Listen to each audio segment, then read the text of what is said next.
आज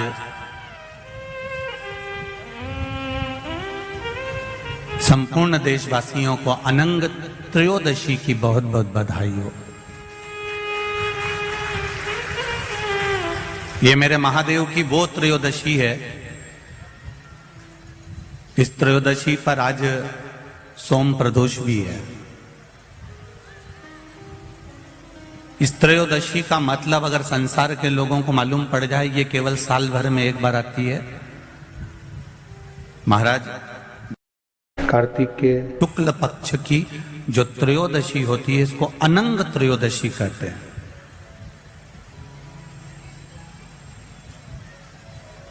इस त्रयोदशी का महत्व, जिसके परिवार में पति पत्नी का झगड़ा होता हो, जहां अदालत तक बात पहुंच गई हो, या बेटियां मायके रह रही हो, पति कहीं दूसरी जगह रह रहा हो, या किसी पति का या पत्नी का स्मरण कहीं दूसरी जगह हो, इस अनंग त्रयोदशी का मात्र स्मरण, इस अनंग त्रयोदशी का मात्र पूजन, पूरे साल भर में आप शंकर भगवान की आराधना करते हो, पर इस अनंग त्रयोदशी की आराधना का फल ही दूसरा है, इसका महत्व ही दूसरा है।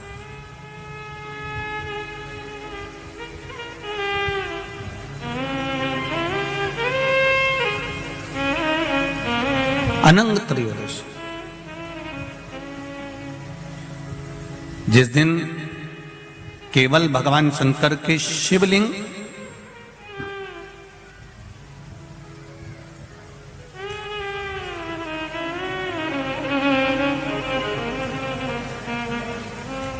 जैसे ये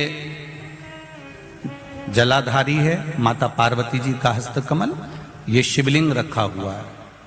ये जलाधारी में से पानी बहने का स्थान, बीच में मोटी सी लाइन जहां अशोक सुंदरी विराज रही है, राइट में गणेश जी, लेफ्ट में कार्तिकेय जी, और गोल जो भाग है वो माता जी का हस्तकमल है।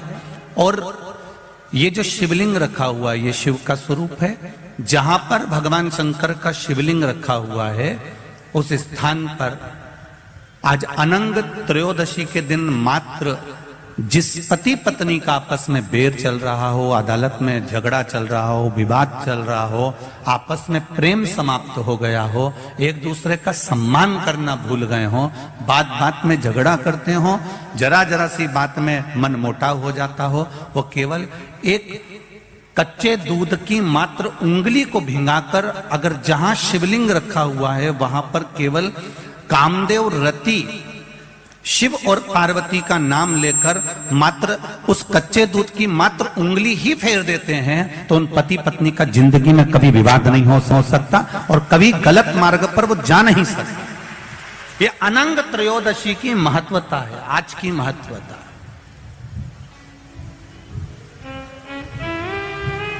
केवल साल भर में एक दिन होता है जिस दिन भगवान अपने साड़ू भाई के साथ पूजाते हैं।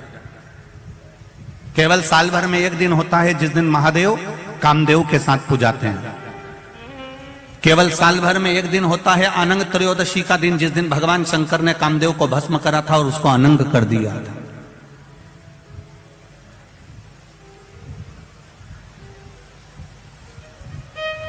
और आज पूरे राष्ट्रवासियों को तो बड़ा प्रसन्नता का विषय है कि आपको अनंग त्रयोदशी के साथ में आज सोम प्रदोष का भी आनंद प्राप्त हुआ है। ये शिव की कृपा है, ये उसकी उदारता, ये उसकी करुणा। अनंग त्रयोदशी,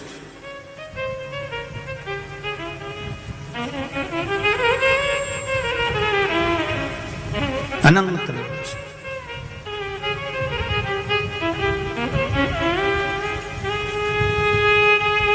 आज के दिन जो 35 साल के हो गए,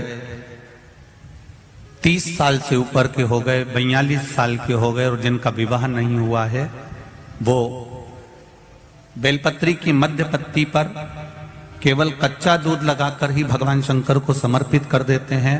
तो अगली जो अनंग त्रयोदशी आती है उससे पहले उसका मंगल विवाह हो जाता है। इतना महत्व है अनंग त्रयोदशी। अनंग त्रयोदशी का इतना महत्व है हमारे शास्त्रों में। महाराज संत शिरोमणि बैकुंठवासी भागवत के रसिक श्री रामचंद्र जी डोंगरे जी महाराज ने भागवत जी के महत्तम के 6 शब्द को यहां लेकर आए हैं, तब समझ में आए। भागवत जी के महत्तम में, श्रीमद् भागवत के महत्तम में 6 अध्याय हैं और वो पूरे की पूरे 6 अध्याय ये कहते हैं कि आत्मदेव की कथा में ये वर्णन किया कि भगवान है। पूरे महत्तम में एक बात कहते रहे कि भगवान है, भगवान रहेगा, भगवान है। पूरी भागवत के महत्तम में 6 अध्याय में हर अध्याय में भगवान के होने की उपस्थिति को दर्शाया गया है कि भगवान है। तो वो जो 6 अध्याय हैं उन 6 को यहां लाकर रख दिया। इसका मतलब है कि हमारा पति 6 मतलब है। अब समझ में मेरे को अच्छे से आ गया। अब गुजरात वालों गड़बड़ी नहीं होगी हो। अब समझ में आ गया कि है 6 मतलब है। मतलब जैसे भागवत जी के महत्तम में 6 अध्याय हैं, 6 अध्याय का मतलब 6 अध्याय में ये वर्णन करा गया कि भगवान है, कृष्ण है, राम है। उसी तरह अब समझ में आ गया कि गुजरात वाले 6 जब भी बोले तो समझ जाओ कि भोलेनाथ है। अब इनका 6 केवल अकेला नहीं रहा, अब ये प्रूफ हो गया, ये बिल्कुल प्रमाणित हो गया कि भगवान फिर है, बोल दिए 6 भगवान 6 मतलब भगवान अब 6। अब ये निश्चित हो गया कि मेरा देव अधिदेव महादेव 6। बस इतनी सी बात अब मेरे को गुजरात से मिल गई है। अब मैं इसको कहीं पे भी ले सकता हूं। अब अपने को अच्छे से मिल गया। धन्यवाद गुजरात वालों को जिन्होंने मुझे सिखा दिया, बहुत बहुत धन्यवाद। अब मैं इस बात का बिल्कुल प्रमाणित हो गया कि भगवान राम 6, भगवान कृष्ण 6, भगवान दत्त 6, माँ जगतजननी अम्बा 6, तो भगवान महादेव 6।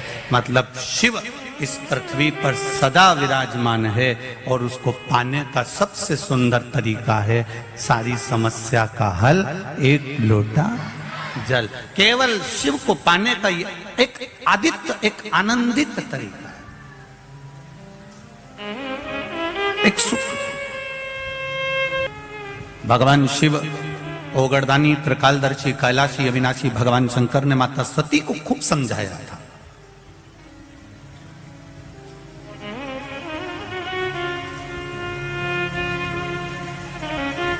और बारंबार माता सती को समझाया गया कि आप मत जाओ अपने पिता के घर में, पर सती माता नहीं मानी थी और पिता के घर चली गई थी। आखिरी में वो भस्म हो गई थी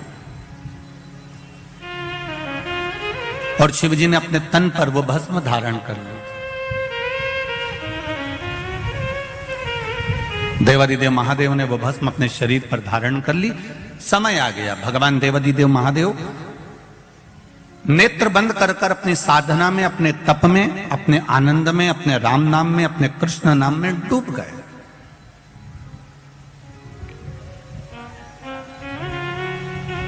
अब वो विचलित नहीं हुए। भगवान देवादिदेव महादेव का चित्त केवल राम में, कृष्ण में लग गया। नेत्र बंद हैं, साधना में लीन हैं, भगवान की विरल भक्ति में डूबे हुए हैं। उनको कोई मतलब नहीं कि संसार सागर में क्या हो रहा है। अब इसी बीच में जो शंकर भगवान ने भस्म शरीर पर धारण करी थी और भस्म शरीर पर धारण कर कर देवादिदेव जब चलकर आ रहे थे, उस मार्ग में चलते चलते चलते चलते देवादिदेव महादेव के सम्मुख में जब शिव जी केवल तप साधना करने के लिए बैठने जा रहे थे, तब एक असुर, एक राक्षस जन्म ले चुका था जिसका नाम था तारकासुर।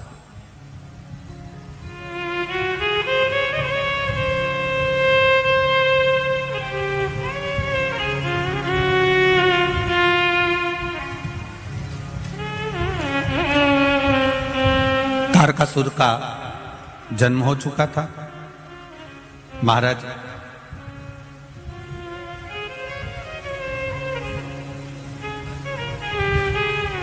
देवताओं से ज्यादा सिद्धि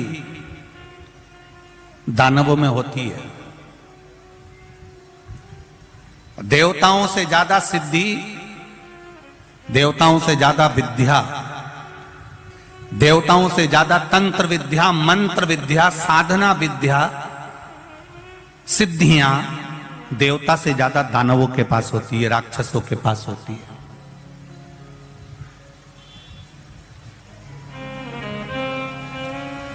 देवताओं के पास में कोई सिद्धि नहीं होती, देवताओं के पास में तो केवल विश्वास होता है परमात्मा के चरणारविंद का।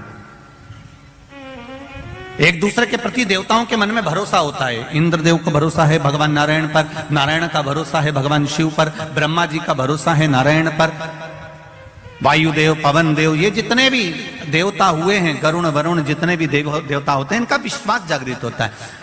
देवताओं से ज्यादा सिद्धि दानवों के पास में होती है। उसके बाद भी तुम पूरे पुराणों को उठाकर देख लीजिए, सारे संसार को उठाकर देख लीजिए और जगह जगह जाकर देख लीजिए कि इतनी सिद्धि दानवों के पास में है, इतने मंत्र तंत्र दानवों के पास में है, इतनी सिद्धियां दानवों के पास में है, उसके बाद भी किसी जगह पर दानव की पूजन नहीं होती है।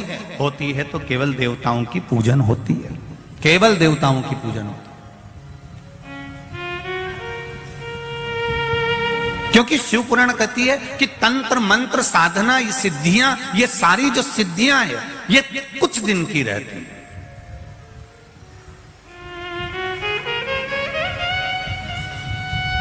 असुरों की, राक्षसों की जो सिद्धियां होती हैं, ये थोड़े दिन की होती है। पर जो विश्वास होता है, भरोसा होता है, प्रेम होता है, वात्सल्यता होती है, करुणता होती है, ये कम नहीं होती, ये और बढ़ती चली जाती है।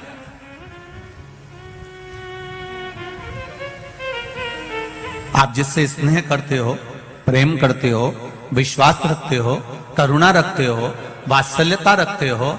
एक माता अपने पुत्र से प्रेम करती है, वात्सल्यता रखती है, करुणता रखती है, विश्वास रखती है, और बेटा कहीं चले जाए तो मां को नहीं दिखता तो बार बार विचार करती, कहां गया वो, दिख नहीं रहा।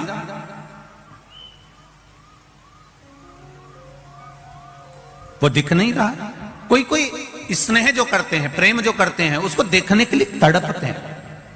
और नहीं मिलेगा तो और देखने की तड़प होगी, और नहीं मिलेगा तो और देखने की तड़प होगी। उसी तरह भगवान के प्रति जब हमारा विश्वास जागृत हो जाता है, भगवान के प्रति जब हमारा प्रेम जागृत हो जाता है, ईश्वर के प्रति हमारा भरोसा जागृत हो जाता है, हमारा वात्सल्य, हमारी करुणा और हमारा स्नेह जब बढ़ते चले जाता है, तो उस परमात्मा को देखने की ललकता हमारे भीतर भी जागृत होने लगती है। उसको देखने की ललकता हमारे भीतर और जागृत होने लगती है।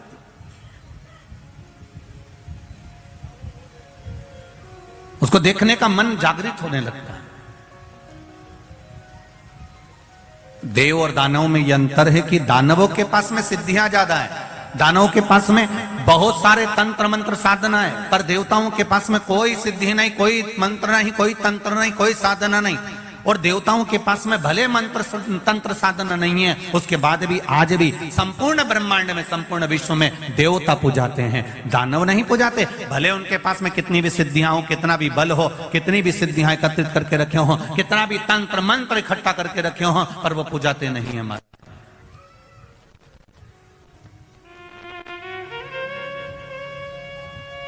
तारकासुर केवल असुरों में एक ऐसा था, तारकासुर ने यह विचार कर लिया कि मेरे पास में सिद्धियों की कमी नहीं है, मेरे पास में मंत्र तंत्र की कमी नहीं है, मेरे पास में बहुत सिद्धियां हैं, बहुत मंत्र तंत्र हैं, पर यह सिद्धियां मेरे किसी काम की नहीं है। तारकासुर ने विचार कर लिया कि मुझे तो भगवान शंकर का भजन करना है, मुझे शिव भक्ति को धारण करना है, और कुछ भी नहीं चाहिए।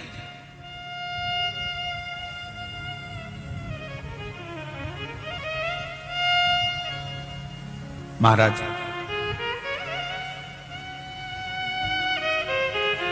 यही चतुरता है। एक कील, एक हथौड़ी, हथौड़ा तुम लेकर आओ, कील ठोकी है, वो कील आड़ी टेढ़ी हो जाएगी। पर एक कारीगर आएगा और वो कील ठोकेगा तो वो कील आड़ी टेढ़ी होगी क्या? नहीं।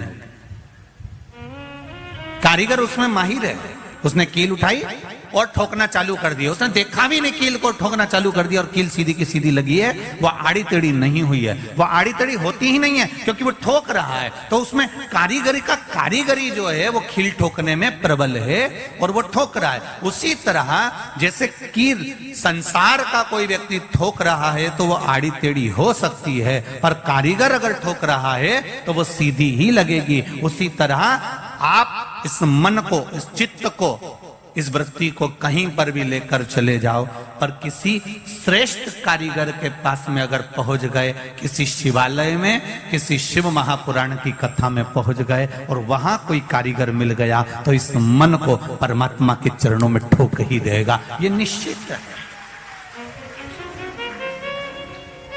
ये इसकी श्रेष्ठता है।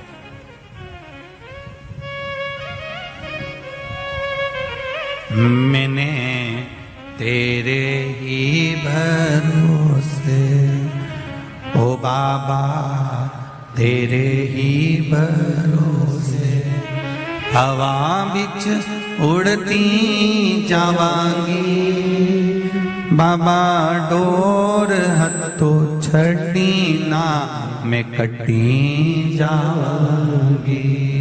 भोले मैं तेरी पतंग, शंभो मैं तेरी पतंग, हवा बिच उड़ती जावांगी, बाबा डोर हथों छड़ी ना मैं कटी जावांगी। भोले मैं तेरी पतंग, शंभो मैं तेरी पतंग। इस मन रूपी कील को किसी कारीगर के पास में, किसी देवालय में ले जाकर रख दो और अच्छा कारीगर मिल गया तो वो ठोकेगा। और फिर ये कील इधर उधर नहीं जाएगी। एक पत्राया है, देखिए,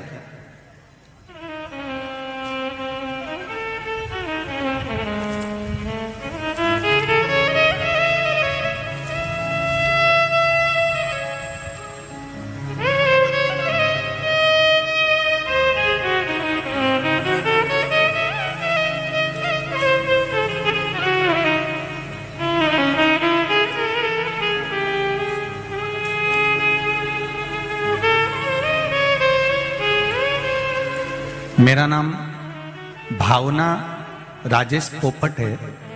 मैं मुंबई पालघर से आई हूं।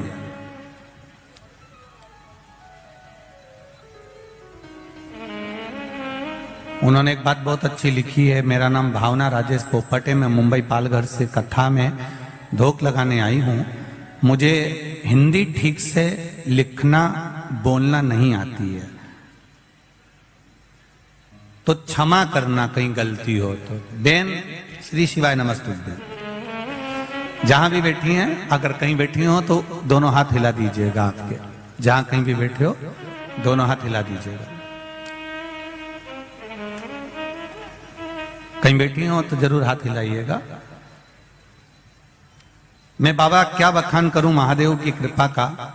मेरी बेटी जो परदेश में कनाडा में रहती है, उसे लेफ्ट साइड चेस्ट में गांठ हो गई थी, जिसे उसे बहुत तकलीफ होने लगी थी। वह अपना हाथ भी ऊपर नीचे नहीं कर पाती थी। तब उसने वहां डॉक्टर को बताया कनाडा में, तो डॉक्टर ने तुरंत ही उसकी जांच करी और जांच करने के बाद कहा तुम्हारे एक गांठ नहीं है, यहां 3-4 गांठ हो गई है। अब वह ज्यादा गंभीर हो गई थी। डॉक्टर ने उसे ऑपरेशन का कह दिया था। तब बेटी ने मुझे यह बात बताई तो मैंने कहा सब तुम शिवजी पर छोड़ दो, दवाई ले, साथ में शंकर भगवान पर 1 लोटा जल चढ़ाना प्रारंभ करो। पर जल चढ़ाती तो कहां चढ़ाती, वो जल कैसे समर्पित करती। महादेव सब कुछ ठीक करेंगे, मैंने उससे कहा। अब जल चढ़ाने कहां जाए, ना तो शिवजी का मंदिर है ना वहां बेलपत्र है। परदेश में कहां से जल चढ़ाने मंदिर को जाए। तब मैंने कहा तेरे पास में शंकर भगवान का शिवलिंग या मूर्ति हो तो उस पे जल चढ़ाना प्रारंभ कर दे। उस पर जल चढ़ाओ और वही पानी तुम पीना प्रारंभ करो। श्री शिवाय नमस्तुभ्यम का जाप करना प्रारंभ करो। जो डॉक्टर ने दवाई दी है उसको खाना प्रारंभ करो। तब बाबा, एक चमत्कार हो गया बाबा की कृपा से। मैं क्या वर्णन करूं भोलेनाथ जी का। जो गठान थी उसकी दूसरी बार जब जांच कराने के लिए गई तो डॉक्टर भी आश्चर्य में हैरान हो गया कनाडा का कि ये गठान गल चुकी थी, जो शरीर में 3-4 गठान हो चुकी थी। ये शिव कृपा। तेरी कृपा बिना न हिले एक भी अणु, लेते हैं श्वास तेरी कृपा से तनु तनु। एक पत्रोल बड़ा सुंदर।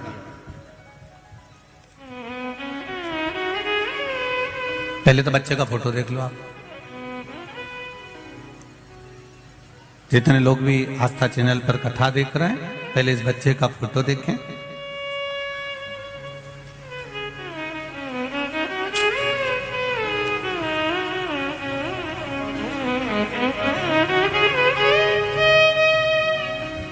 मेरा नाम मंजू बबन पांडे है। मैं औरंगाबाद महाराष्ट्र से आई हूं। कहीं बैठी हो तो हाथ हिलाइएगा। कहीं बैठी हो तो दोनों हाथ हिलाइएगा। अच्छा, उस वाले पंडाल में है क्या? तो दोनों हाथ हिलाइएगा एक बार। मेरा नाम मंजू बबन पांडे है। मैं औरंगाबाद महाराष्ट्र से आई हूं। जहां कहीं बैठी हो तो दोनों हाथ हिलाइएगा एक बार। कैमरे वाले को दिख जाए तो हमें भी दिख जाए। शंभू,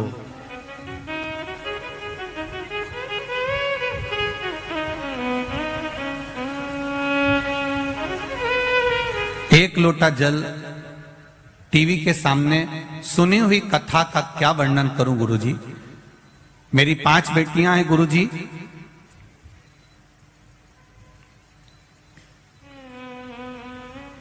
तीन अप्रैल 2022 को मेरे चौथे नंबर की बेटी सोनोग्राफी करा के आई तो रिपोर्ट नॉर्मल थी। गुरुजी 11 अप्रैल 2022 को उसको दिक्कत शुरू हो गई और डॉक्टर ने उसकी डिलीवरी डेट 14 अप्रैल दी, लेकिन उसको दिक्कत 11 को शुरू हो गई और अपने यहां रामनवमी के यज्ञ में बैठी थी। 4 बजे हम उसे लेकर हॉस्पिटल लेकर गए, उसका ऑपरेशन शुरू किया। लेकिन गुरुजी जब उसके बच्चे को निकाला गया तब बच्चा रोया नहीं, उसके श्वास में तकलीफ हो गई और उसमें कुछ भी ऐसा नहीं था कि वो हिल रहा था। डॉक्टर ने फेफड़ों में दिक्कत बता दी। ऐसा कहा इसको तुरंत दूसरे हॉस्पिटल में ले जाओ। हम एक हॉस्पिटल छोड़कर दूसरे हॉस्पिटल में 6:30 से लेकर 7:30 तक हॉस्पिटल घूमते रहे, पर कोई झेलने को तैयार नहीं था, क्योंकि बच्चा रोया भी नहीं था, श्वास भी नहीं थी। हर तरह से हम परेशान हो गए। तब श्री शिवाय नमस्तुभ्यम का जाप करना प्रारंभ करा। मैंने अपने तीसरे नंबर की बेटी से कहा कि तुम जाओ और शिवजी पर 1 लोटा जल चढ़ाओ और वो जल लाकर तुरंत दो। बेटी ने जल लाकर शंकर भगवान का चढ़ाया हुआ जल लाकर दिया और बाबा की कृपा से, शिव की कृपा से वो जल हाथ में लेकर जब फेरा गया, बाबा की कृपा से बच्चे ने 11:30 पर रोना प्रारंभ करा और बाबा की करुणा ऐसी हुई कि वो बच्चा अब स्वस्थ है। उसका फोटो भी लगाया है गुरुजी, और जिस समय वो हालत गंभीर थी उस समय भी लगाया है। उसकी सारी रिपोर्ट लगा रही हूं उस बच्चे की कि उसके फेफड़े आदि कुछ भी काम नहीं करते थे, यहां तक उसके एक्सरे आदि सब लगाए गए हैं, पूरी रिपोर्टें लगाई गई है।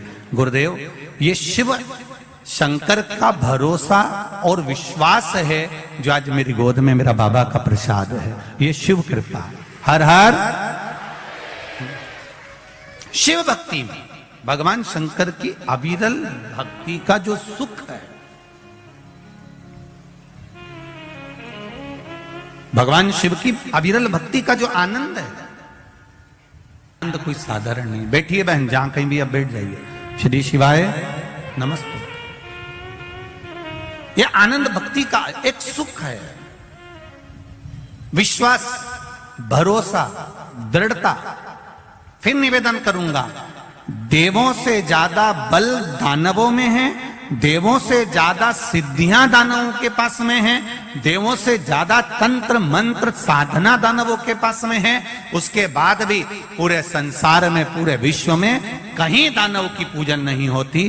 क्यों? क्योंकि हमारी भारत भूमि जो है वो विश्वास, श्रद्धा और भरोसे के साथ जीती है। हम जितना प्रेम, वात्सल्य, करुणता परमात्मा के चरणों में रखते हैं, उतना सुख हमारे जीवन में हम प्राप्त कर लेते हैं, उतना सुख हम प्राप्त करते।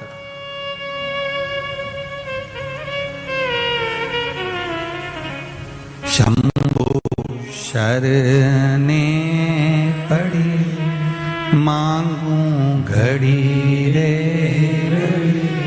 दुख काटू दया करीने दर्शन, दया करीने दर्शन। परमात्मा की अविरल भक्ति को प्राप्त करने का सुख है श्री महापुराण की कथा। चाबी भूल जाओगे यहां पर तो घर से वापिस आना पड़ेगा।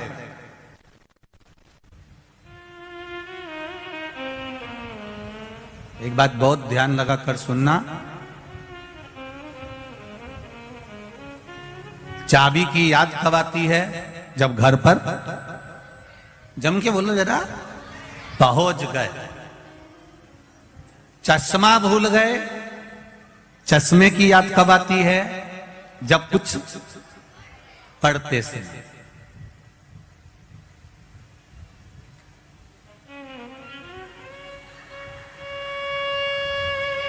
ये बत्ती सी तुमने नई नई बनवाई और डब्बी में रख ली, कथा में आ गए, सोचा प्रसाद मिलेगा तो खाऊंगी, और वो बत्ती सी तुम्हारी कहीं फ्रिज में भूल गए या कहीं रह गई। अब कुछ खाने का समय आया तो याद आई कि नहीं आई? मेरी बत्ती सी कहां है?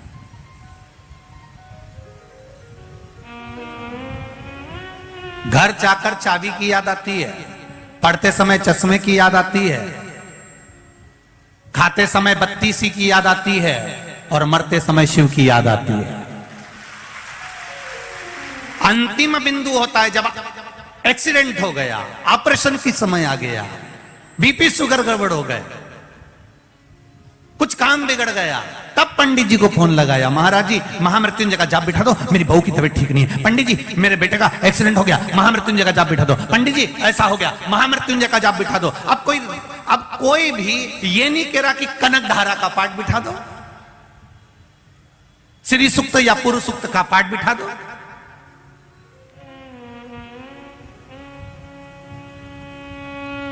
कनक धारा का पाठ, श्री सूक्त, पुरुष सूक्त का पाठ कब याद आता है? जब दिवाली आती है, जब कोई शुक्रवार का दिन आता है, कभी लक्ष्मी को प्राप्त करने का दिन आता है। पर जब मृत्यु की घड़ी आती है, मौत की घड़ी आती है, जब उलझनों में मनुष्य उलझ जाता है, जब कहीं ऐसी विषम परिस्थिति में मनुष्य फंस जाता है, उस जगह पर कोई याद नहीं आता, तब मेरा महामृत्युंजय याद आता है, मेरा महादेव याद आता है। क्योंकि अंतिम क्षण में वो सम्मुख में होना चाहिए, अंतिम क्षण में वो सामने होना चाहिए। और अंत समय प्रभु, सब बोलो जरा जम के बोलो, आना वचन दिया तो निभाना पड़ेगा। आए ना आए प्रभु कुटुंब कबीरा, अंत समय प्रभु आना पड़ेगा। वचन दिया तो निभाना पड़ेगा। भगवान अंत समय में तुझे आना ही है, अंत समय में दर्शन देना ही है, ये निश्चित है। तो अंतिम बिंदु में जब परमात्मा याद आएगा, घर गए चाबी याद आई, पढ़ते समय चश्मा याद आया, खाते समय बत्ती सी याद आई, और मरते समय शिव याद आया कि कोई महामृत्युंजय का पाठ बिठा दो, मेरा यहाँ ये तकलीफ आई है, महामृत्युंजय का अनुष्ठान करा दो। शिव को याद कब करा गया? जब अंतिम घड़ी आई, अंतिम क्षण आया, अंतिम पल आया। और शिव महापुराण की कथा कर रही है। अगर अंतिम क्षण में आप शंकर भगवान को याद कर रहे हो, उससे अच्छा है पहले ही चाबी को संभाल के रख लेते, पहले ही चश्मे में डोरी लटका के रख लेते, और पहले ही बत्तीसी को अपने बैग में रख लेते। उसी तरह महादेव को एक लोटा जल प्रतिदिन चढ़ा लेते, तो ये दिन ही नहीं आता, ये दिन ही नहीं आता, ये तकलीफ ही नहीं आती।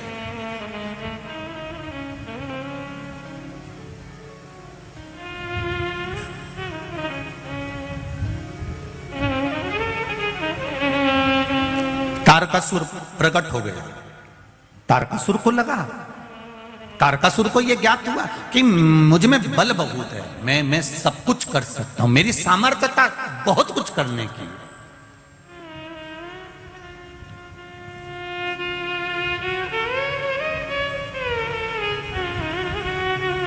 संसार में जितने लोग जन्मे हैं ना,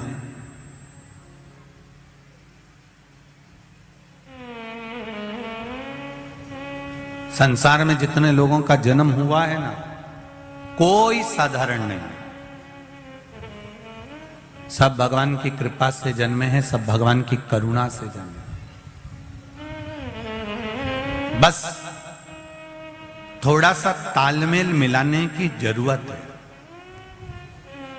इतने चतुर चतुर लोग संसार में हैं, इतने विद्वान विद्वान लोग संसार में हैं, उसके बाद भी भूल कर जाते हैं परिवार में रहकर। पाँव में जब चप्पल पहनते हैं तो दोनों चप्पल का नंबर एक ही रखते हैं, दोनों चप्पल का नंबर एक ही रखा। 8 नंबर की चप्पल आती है तो इस पाँव में भी 8 नंबर पहनेंगे, इस पाँव में भी, बोलते जाओ जरा, 8 नंबर पहनेंगे। हो सकता है तुम्हारे बड़ोदरा में ऐसा होता हो कि इसमें 9 नंबर, इसमें 8 नंबर, तो बात दूसरी।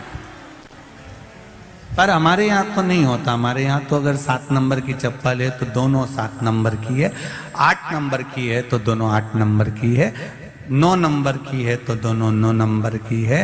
और अगर एक चप्पल दूसरे नंबर की पहनकर चल लो तो बहुत लंबा चल सकते हो क्या? एक 8 नंबर की पहन लो और एक 9 नंबर की पहन लो, तुमसे कोई कह दे जाओ जरा यहां से वहां तक चले जाओ, चल सकोगे? नहीं, या तो चप्पल काट लेगी या फिर चलने में तकलीफ आएगी, पांव दुखेगा, कुछ ना कुछ प्रॉब्लम खड़ी हो जाएगी। अब इतनी विद्वत्ता सब में है कि चप्पल एक ही नंबर की होना चाहिए।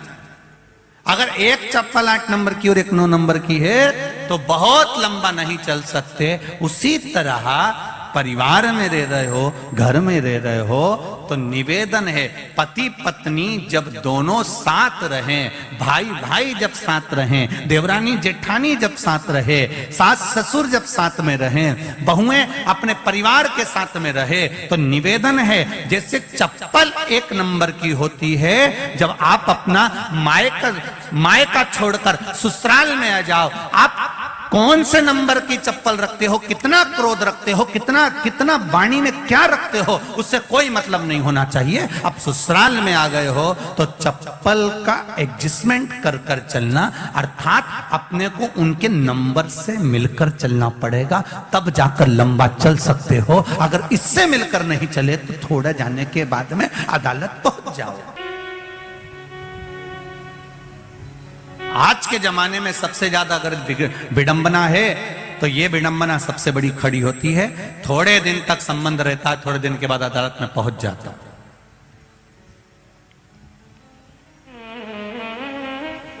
बड़ा दुख होता है कि पिताजी ने 25 लाख 50 लाख खर्च करा, 40 लाख खर्च करा, 10 लाख खर्च करा, पिताजी ने बेटी के विवाह में खर्च करा, उधर बेटे के विवाह में खर्च करा, दोनों का नंबर नहीं मिल पाया, बहुत लंबा नहीं चल पाया, बहुत लंबा नहीं चल पाया।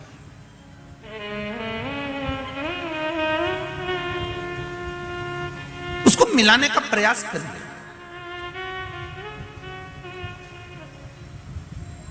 भक्त जितना भगवान के मंदिर जाता है, भक्त जितना भगवान के द्वार जाता है, लोग कहते हैं कि भक्त भगवान के द्वार गया, भगवान के मंदिर गया, पर शिव पुराण कहती है भक्त जितना भगवान के द्वार जाता है उससे दुगना भगवान भक्त के द्वार पर खड़ा जाता है। वहां खड़ा मिलता है, उसके द्वार पर जाता है। कितना सुंदर कहा है। बछड़ा गाय के पीछे चलता है, पत्नी पति के पीछे चलती है। अब अभी का तो हम नहीं कह सकते, पर पहले का नियम था।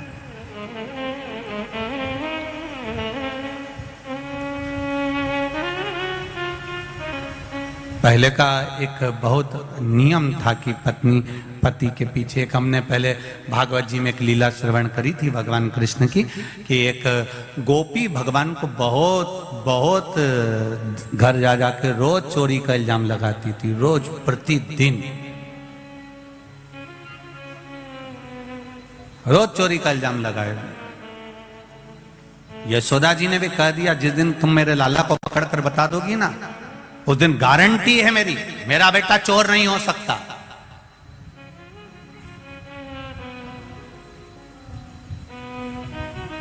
इसने भी कह दिया।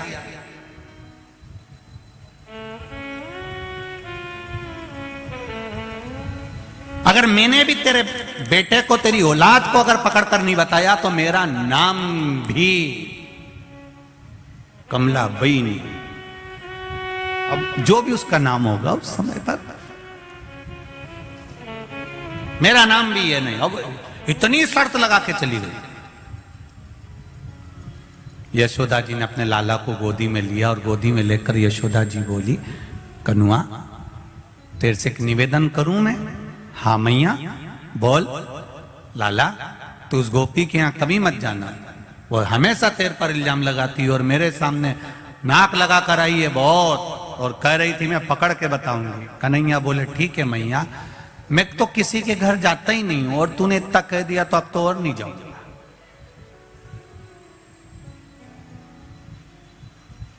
ये मानने वाला है। सबसे पहले उसी गोपी के घर गया, सबको लेके गए। अब गोपी भी इतनी समझदार थी, इतनी चतुर थी कि उसने आज लाला को पकड़ने के लिए मटकी के नीचे घंटी लगा दी थी। नीचे लगा मनसुका, श्रीदामा, मधुसूदन, फिर दाऊ, फिर ऊपर चढ़े कन्हैया।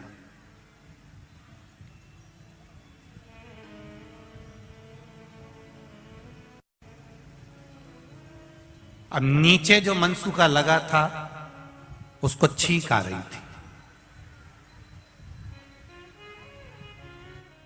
अब उसके हाथ जो थे वो घुटने पे थे।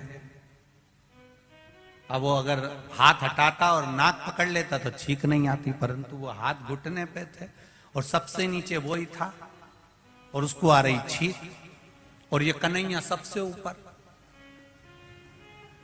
अब इसने मटकी को तो पकड़ लिया और घंटी को भी पकड़ लिया। इसको मालूम है घंटी बजेगी, तो उसने घंटी को भी पकड़ लिया।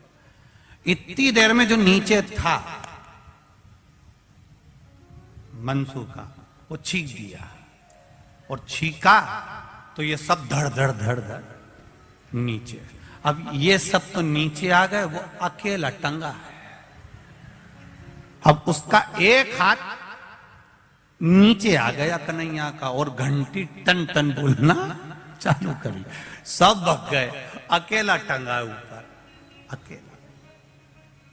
अब वही काकी आ गई, वही गोपी, और आते से ही बोली, आज पकड़ाया बेटा, तेरी मां खूब नाक लगाए, मेरा बेटा चोरी नहीं करता।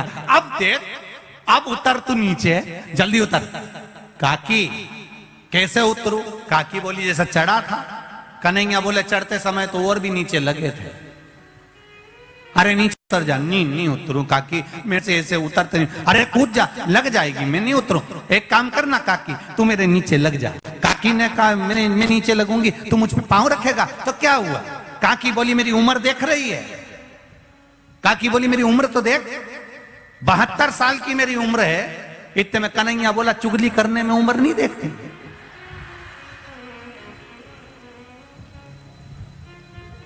काकी ने बोला मैं लग जाती हूं तो धीरे से उतरना हो, देख मेरा बुढ़ापे का ध्यान रखना हो। अब कन्हैया ने काकी के कंधे पर पांव रखा, मटकी को पकड़ा। अब कन्हैया एक पांव इधर करे, एक पांव इधर करे, फिर इधर करे, फिर इधर करे। काकी यूं यूं होए तो इतने में काकी चिल्लाई क्या कर रहा है, उतरता क्यों नहीं है? कन्हैया बोला काकी ऐसो लग रहा हो जैसे सावन के महीने में हिंडोला झूल रहा। काकी बोली आग लगे तेरे हिंडोले को, नीचे उतर। तब कन्हैया ने छोटी मोटी पकड़ के नीचे उतरा और काकी ने उसको पांव में दमोच लिया। अब काकी तो कंगा कर रही थी, बाल बा रही थी, पूरा बाल खुला हुआ था उसका, और इसने कन्हैया को पांव में दमोच लिया। और जल्दी से काकी ने कहा आज पकड़ाई में आया है, तेरी मैया खून नाक लगाती थी मेरा बेटा चोरी नहीं करता, चोरी नहीं करता, आज दिखाऊंगी तेरे को ले जाके, तू चल तो सरी। और कन्हैया को पांव में दमोच लिया काकी ने और जल्दी से चोटी करने लगी। अब चोटी करने में समय लगता है, अब चोटी करने में समय लगे तो उसने क्या करा, फिर चोटी नहीं करी। फिर जैसे गुजरात की मेरी बहन क्या करती है,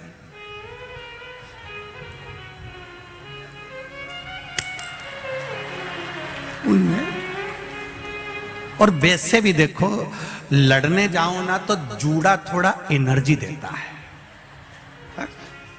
चोटी में और जूड़े में अंतर आता है। तुम देखना जब तुम माताएं आपस में लड़ रही हो ना तो वो थोड़ी थोड़ी देर में बोलते चलो, मतलब ऐसा लगता है कि इससे एनर्जी मिलती है। जैसे वो हमारे यहाँ हलवाई जब जलेबी बनाता है तो ऐसा खींच के बनाता है तो एनर्जी मिलती है, तब जले तो बोलते जरा तो उससे बल मिलता है।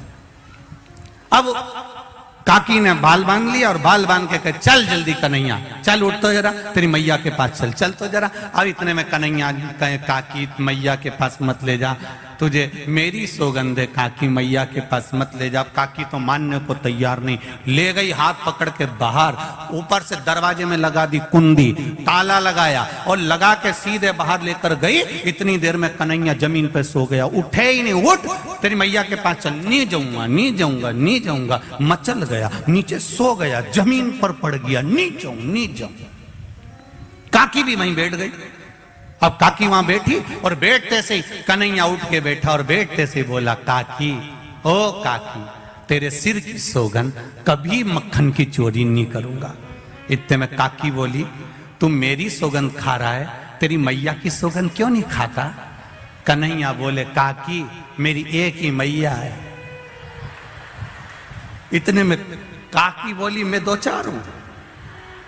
थोड़ी देर बाद कन्हैया ने काकी के दोनों कान पकड़ लिए, खुद के कान पकड़ने की जगह काकी के पकड़कर बोला काकी तेरे कान पकड़ के क्षमा मांगता हूं, कभी चोरी नहीं करूंगा। काकी बोली पहले तो मेरे कान छोड़, क्षमा मांगने के लिए खुद के कान पकड़ते हैं और तू मेरे पकड़ रहा है।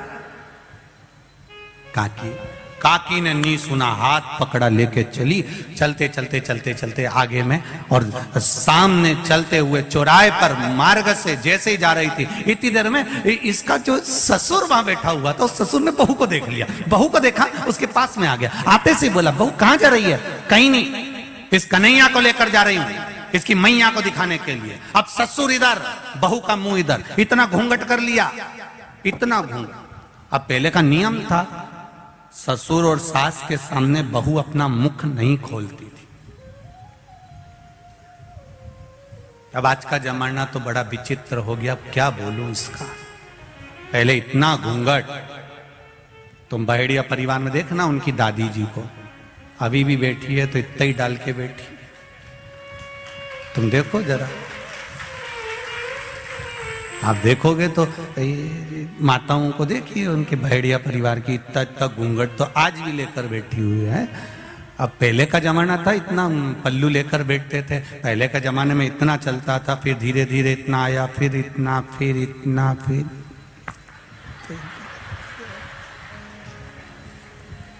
अब तो देखते रह जाओगे, ये मिल रहा। अब वो इतना पल्लू इतना हो गया। अब तो बहुएं भी 2 बार इतना पल्लू करती हैं। जब शादी कर कर आती हैं तब इतना पल्लू करती हैं, क्योंकि मुंह दिखाई होती है तो सोने की रकम मिलती है। और बहुएं दूसरी बार इतना पल्लू जब करती है कि जब घर में कोई बुढ़ा बुढ़ी डोकरा डोकरी मरता है, कोई बुजुर्ग मरता है, तब इतना पल्लू करती है, क्योंकि आंख में आंसू तो एक भी नहीं आते, बस घूंघट रख के डिजाइन में चिल्लाती रहती है। आंख में आंसू तो आता नहीं। अब इधर ससुर खड़ा, इधर बहू ने मुंह कर लिया, कन्हैया का हाथ पकड़िए और हाथ पकड़ कर लेकर जा रही, इसकी मैया को दिखाने जा रहे हैं। इतने में कन्हैया ने कहा, मैया काकी बहुत प्यास लग रही है, पानी पियान दे। ससुर ने कहा, बेटा छोटा सा बच्चा है, पानी पियान दे। जो कन्हैया का हाथ छोड़ा पानी पीने के लिए ससुर के कहने पर, जल्दी आ। कन्हैया जैसे ही आया उसने कहा, काकी चल। काकी बोली, हाथ पकड़ा, इन्हें लो ना ससुरा जी का पकड़ा दो, ले। अब ससुर का हाथ पकड़कर काकी जो चल जाए, और ससुर को काटे खून नहीं, भरे चौराहे पर, भरे चौपाल पर बहू ने मेरा हाथ पकड़ लिया। गुस्से में लाल हो गया ससुर, बोला कुछ नहीं। किसी किसी को 2 तरह का गुस्सा आता है। एक गुस्से में व्यक्ति बड़बड़ करके बोल देता, गाली दे देता, अपशब्द कर देता, कुछ भी कह देता। दूसरे गुस्से में व्यक्ति कुछ कहता नहीं, अंदर ही अंदर बस घुड़राता रहता। ससुरे को वही गुस्सा आया था और कन्हैया ने कह दिया, चल काकी, और ये बुढ़े का हाथ पकड़कर चली। और चलते से बोली, क्यों रे तेरा हाथ इतना जाड़ा कैसे हो गया? इतने में कन्हैया बोला, पानी पिया ना इसलिए जाड़ा हो गया, और लेके चली। और जैसे ही यशोदा जी के यहाँ दरवाजे पर पहुंची, ससुर तो गुस्से में लाल था, कन्हैया अंदर पहुंच गया खिड़की में से। इसने दरवाजा बजाया, यशोदा, ओ यशोदा, यशोदा, ओ यशोदा। यशोदा जी निकल कर आई। जो ससुर जी को देखा तो यशोदा जी ने मैं पल्लू कर लिया कि घर का गांव का बुजुर्ग है। यशोदा जी ने पल्लू करा और गांव के बुजुर्ग को देखकर जैसे ही पल्लू करा तो यशोदा जी ने पूछा, क्या बात है गोपी? गोपी बोली, देख मैं तेरे कन्हैया को पकड़ कर लाई हूं, दे 2-4 धड़के। इतने में ससुर जी ने सोचा, बताओ मेरी बहू मुझे कुटवा रही, रुक जा तू। इतने में यशोदा जी ने पल्लू लेकर कहारी, अरे पलट के तो देख ले कौन को पकड़ के लाई है। इतने में सखी बोली, तू मारे कि मैं मारूं? ससुर ने कहा, मेरी बहू मुझे मारेगी, आज देखो ही सरी। ससुर खड़ा और इतने में यशोदा जी बोली, पीछे पलट तो सरी। जो यशोदा जी ने कहा और सखी ने पलट कर देखा तो ससुर को देखकर रो पड़ी, पिताजी तुम कहां से आ गए? इतने में मैं तो कन्हैया को पकड़ कर लाई थी। ससुर जी ने कहा, तू घरे तो चल, तुझे बच्चे में और बुढ़े में अंतर नहीं टिपे, तू घरे आ, घर। इतने में कन्हैया अंदर से आंख मलता मलता आया, मैया क्या हो गया? इतने में यशोदा जी बोली, ये गोपी तो पागल हो गई। यशोदा जी अंदर गई, कन्हैया बाहर निकल के ठोड़ी पे हाथ रखकर बोला, कैसी है? जो कन्हैया ने कहा, इतने में तो गोपी बोली, तू रुक जा भी, एक बार अब की बार पकड़ाई में आ गया ना, पुदीना की चटनी नहीं बनाए, ऐसी तेरी चटनी नहीं बनाई तो मेरा नाम गोपी नहीं। इतने में कन्हैया बोला, पहले घरे जा, घरे तेरा खसम तेरी ऐसी चटनी बनाएगा, तेरा पति तेरी चटनी बनाएगा, तू जा। और ये गोपी घर गई। ससुर जी रात को बैठे हुए थे, गोपी ने कहा उनसे मत कहना। ससुर जी ने कहा, जाओ अपने कमरे में। रात को ससुर जग रहा, पति आ गया इसका। पति ने पूछा, पिताजी आज आपको नींद नहीं आ रही? बाबूजी, दाई जी आज आपको नींद नहीं आ रही? भाऊ आप आज नींद नहीं आ रही? इतने में ससुर जी ने कहा, जिस घर में ऐसी बहू हो, कौन ससुरे को नींद आएगी? बता तू क्या हुआ? रास्ते में से मेरा हाथ पकड़कर यशोदा जी क्या ले गई और क्या क्या मारो, और क्या क्या मैं कन्हैया को पकड़ के लाई थी। इतने बुढ़े में इसको कन्हैया दिख रहा। बेटे ने तुरंत अपने पिताजी से कहा, पिताजी ये देखो। पिताजी बोले, बेटा ये क्या हो गया? पिताजी रात को पानी पीने उठा था, इसने डंडा उठा के मेरे को जो दिया धर के, मैंने पूछा किसको मार रही? तो क्या कन्हैया को मार रही? बताओ, इसको पति में कन्हैया दिखे, पिताजी इसको ससुर में कन्हैया दिखे, इसको हो क्या? ससुर ने कहा बेटा मुझे लग रहा है इसको कोई हवा मवा लग गई, अब वो निकलेगी कैसे? तो उन्होंने कहा एक काम करो, वृंदावन जाते हैं तो वहां पर एक बाबा बैठा है काली कामल ओढ़ के, उसको लेकर आ जा। इतने में कन्हैया जी के पास में मनसुखा ने जाकर कह दिया वो गोपी का पति जा रहा है बाबा जी को लेने। कन्हैया ने माखन की मटकी उठाई, बाबा जी को दे दी, बाबा की काली कामल ओढ़कर कन्हैया बैठ गया। इतने में इसका पति आकर बोला बाबा मेरी पत्नी को कोई हवा धर गई बाबा, उसको सही कर दो बाबा। बाबा ने कहा चलो, आगे आगे इसका पति, पीछे पीछे बाबा, काली कमल ओढ़कर कन्हैया गए। और जो पहुंचे इतने में कन्हैया ने कह दिया ससुर भी दूर रहो, पति भी दूर रहो, पहले मुझे देख के आन दो कि कौन को हवा लगी है। कि वो बैठी है दरवाजे पे बैठी थी, कन्हैया काली कमल ओढ़कर जो गए और ओढ़कर जाकर कम्बल हटाकर बोले काकी कैसी? काकी बोली कन्हैया आ गया। अब जैसे ही बोली कन्हैया आ गया, इतने में तो ससुर और पति दोनों चिल्ला के बोले बस बाबा हवा ये लगी है। हर एक में कन्हैया दिख रहा है। अब बताओ तुम में भी कन्हैया दिख रहा है, बाबा इसको कन्हैया दिखना बंद हो जाए ऐसी कृपा कर दो। इतने में भगवान ने कहा तुम चिंता मत करो, इसको दरवाजा लगाने का बहुत शौक है, इसको अंदर खटिया से बांध दो। कमरे में खटिया से बांधा, 5 किलो मिर्ची लाओ, एक तगाड़ी कंडा जला के ला, लकड़ी जला के ला, अंदर रखो, 5 किलो मिर्ची झोंक के दरवाजा लगा के बाहर बैठ गया। थोड़ी देर बाद अंदर गया, सबसे कह दिया अंदर मत आना। अंदर जाके पूछे काकी कैसी? काकी क्या थी? तो रुक तो सही। पति आकर बोले बाबा थोड़ा ठीक है। कन्हैया ने काकी से पूछा अब चुगली करेगी? मेरी मैया के पास जाके कुछ बोलेगी? इतने में ससुर ने कहा बाबा इससे पूछो कहीं कन्हैया तो नहीं दिख रहा। कन्हैया ने पूछा ये कौन है? महाराज ससुरा जी। ये कौन है? महारा पति देवता। मैं कौन हूं? कन्हैया। इतने में ससुर ने कहा बाबा 2 भूतनी तो निकल गई, एक बच्ची है, 5 किलो और झोंक दो तुम तो, और झोंको 5 किलो। और उन्हें ने 5 किलो मिर्ची और झोंक दी। ले अब की बार कन्हैया ने पूछा ये कौन? महारा ससुरा। ये कौन? महारा पति देवता। आज जो बोले ये मैं कौन? बाबा। बाबा तुम्हें कहीं कन्हैया दिख रहा? बिल्कुल नहीं दिख रहा, बिल्कुल।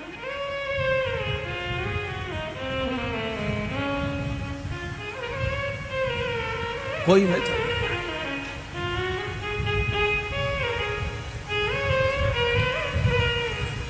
हृदय चित्त से कथा कर रही है। भगवान को पाने का एक तरीका, गोपियों के रोम रोम में श्याम है, हनुमान जी के रोम रोम में राम है, और जल चढ़ाने वाले के रोम रोम में महादेव है। उसकी भक्ति का बल बड़ा होना चाहिए, और जब भक्ति का बल बड़ा होता है तब भगवान को प्राप्त करने का तरीका बदल जाता है। गोपियों को भगवान के प्राप्त करने का तरीका बदलना पड़ा। हनुमान जी महाराज पहली बार राम जी से मिले थे, उन्होंने भगवान को प्राप्त करने का तरीका बदल लिया। संत ब्राह्मण का रूप रखकर राम जी के पास जाकर परीक्षा ले लेते, तरीका बदला।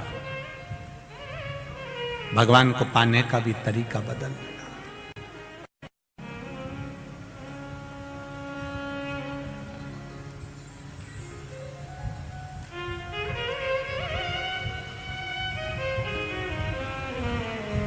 भगवत पद की प्राप्ति का तरीका बदला। बस शिव कथा यही कर रही है। आप दिल से, हृदय से, चित्त से, मन से जब भगवान की शरणागति ग्रहण करते हो तब भगवान आपको पकड़ लेता है। गाय के पीछे बछड़ा चलता है, पति के पीछे पत्नी चलती है, और भक्त के पीछे मेरा महादेव चलता है, वो पीछे पीछे चलता है।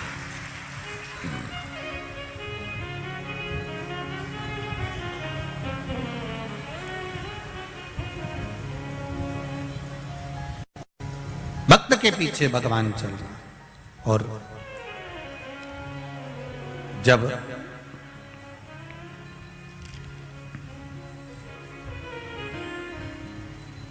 भक्त के पीछे जब भगवान चलता है तो वह अपने भक्त को कभी दुखी नहीं देख सकता।